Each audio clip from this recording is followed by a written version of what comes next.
In this video, I'm going to walk you through our kits designed in collaboration with the American iconic fabric company Schumacher. Our two designs take inspiration from all the fabrics in the Schumacher collection. When I was first approached about designing these pieces, I started looking at loads of Americana, at different still lives and ways of incorporating lots of pattern. From all that inspiration, I designed two still life scenes that provide the perfect basis to have loads of the Schumacher fabrics on whilst creating pieces of art. These designs are maximalist, they're full of pattern, of colour, they're absolutely a joy to stitch. And off the back of that collaboration, we have two cushions in our range. We have Ziggurat and Zulma and Maximus and Mocha. And so in this video, I'm going to show you how to do Ziggurat and Zulma, but exactly the same process applies to the other. So what's in the kit? Firstly, our kits come in these sewing bags. It's a way of making sure you can take your sewing always on the go with you. Inside the kit, we've got firstly a stitch plan. Whilst the canvas is printed, I know some people prefer to count their cross stitch, and therefore there's a counted stitch plan you can use. We then have the canvas, and this canvas is printed with the design. And so again, if you would rather colour by numbers the way I would, then I would just follow the canvas. You've got loads of different wools. All your wool is in pre-cut stitching lengths to use, so you use them straight away, no need for scissors. And then we also have in there a little book that tells you all about the patterns that have inspired these kits, as well as giving you the instructions for how to do the different stitches. Basically what I'm going to show you now in this video.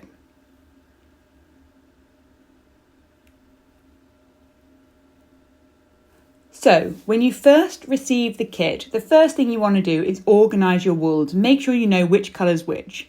So alongside the edge of the printed canvas is a colour guide, and just start organising your wool in the right order.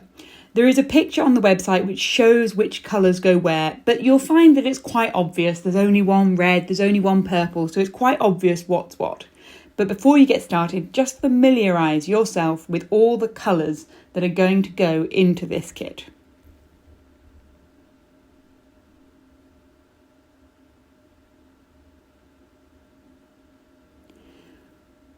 So as you see here, they're all pre-cut, and each of these is cut into a perfect stitching length. You're going to thread up your needle each time with just one of these strands, and you'll find that that's a really nice amount to do a good little period of stitching. For this video, I'm going to show you how to mount up your embroidery onto a frame. Now, the frame is not included in the kit, and it's absolutely not essential. Some people don't like stitching on them. I personally do, as it means that your canvas stays square so you don't have to block the piece after. The frames we sell are just slightly smaller than the canvas size, and partly the reason for this is that I want to have my frame as compact as possible. So you can see there I just trimmed down the canvas to make sure it fits on the frame, and then all I'm doing using our easy clip frames is I'm clipping it in place. So I'm laying the canvas over the end poles and I'm using these clips to position it. Once you've got one side clipped in, roll the frame up to get yourself into a position to clip in the other one. Once your piece is clipped into your frame, you won't need to take it off again until you're finished. So once both sides are clipped in, then all you do is you roll it in order to tighten it and make the whole piece really good and tense. You want your canvas to be really taut to mean that you won't warp it as you stitch. Now I'm going to get my needles. Those are in this little needle book that's inside your sewing bag.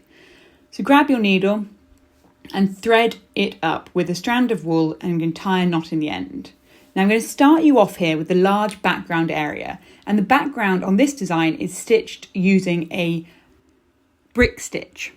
And that stitch just provides a different texture, a different appearance, but positively it also makes you stitch a lot quicker. So I'm placing my needle on the front of the canvas here and I'm pulling my needle away from it. And that's just a personal preference that I quite like working in a knot-free approach. So I've brought my needle up and then I'm going to count down. So I want to count down across 4 holes. So as you see here, I bring my needle up, then I count 1, 2, 3, 4. On the fourth, I put my needle back through. That means that each stitch is effectively 5 holes in length. Every consecutive stitch is then going to be in the middle of the stitch in the row alongside it, as you can see here. So I start creating this brick effect.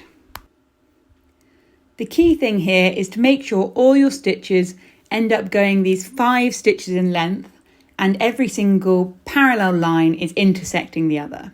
Now when you get to the end, you're just going to need to use some shorter stitches, and the same happens when you get to the edge of any other coloured shape. So try to keep the main part of the pattern exactly ordered, and then as you can see here, I have to do some random shorter stitches in order to just fill out the gaps, as you see I'm going to do. So don't worry at this stage too much about how neat your brick stitch is when it goes against a different colour.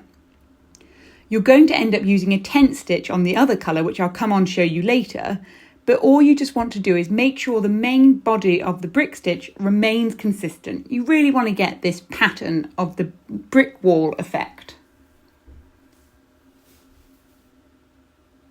So there you can see I've just filled out this area and I've left a gap where the purple is by using some shorter stitches. Now on the back, I'm just going to secure that thread so I can show you adding in the purple. So all you do is run the wool underneath some of the stitches there and snip it off. Now I'm going to repeat this process. So I threaded up my needle, I've tied a knot in the end and I'm bringing my knot up away from where I'm going to stitch. But here I'm now using a tent stitch. Now a tent stitch just uses a single diagonal stitch, and here my diagonal is going from right to left, top right to bottom left. I want to now fill out all the area of the plant or the table. Every area that isn't the orange background is going to be in a tent stitch. And this just creates a really lovely difference in the texture of the pieces. It makes the background feel like the background and the flowers and the vase and the table feel like the foreground. Now with a tent stitch, you can just move about all over the place. The main thing you have to do is make sure the top stitch always stays going in the same direction. So here, the top stitch always stays top left, bottom right. When I get closer to my knot, I just snip my knot away. And that's it. In the instruction booklet, we show you the areas to fill in with the tent stitch and those to fill in with the brick stitch. But really, in short, this is a super simple design. It's colouring by numbers. Through this kit, you're going to create a piece that will last generations. I really hope you enjoy, and do take a look at any of our other videos if you'd like to learn other new skills.